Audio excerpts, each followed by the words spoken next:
traditional art performance to create the awareness on child abuse, anti-drugs and road safety measures.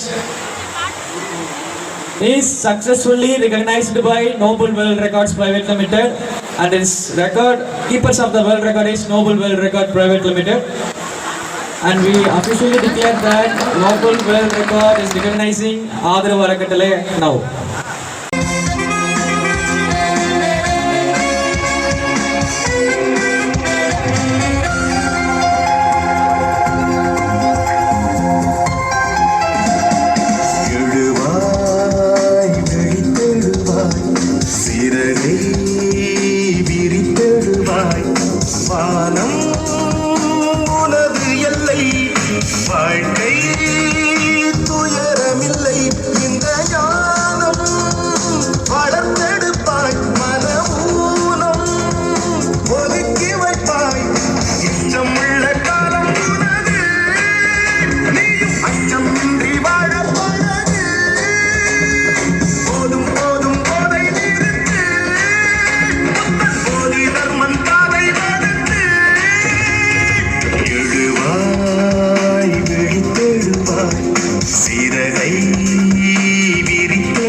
இப்போ இன்னைக்கு வந்து நம்ம ஒரு 6 சாங்கில் வந்து அவேர்னஸ் சாங்கில் வந்து பர்ஃபார்ம் பண்ணி டோட்டலாக வந்து ஒவ்வொரு ஸ்டூடெண்ட்டும் 34 நிமிஷம் 35 செகண்ட்ஸ் நிற்காம பர்ஃபார்ம் பண்ணி நோபல் வேர்ல்ட் ரெக்கார்ட் வந்து செட் பண்ணியிருக்கீங்க.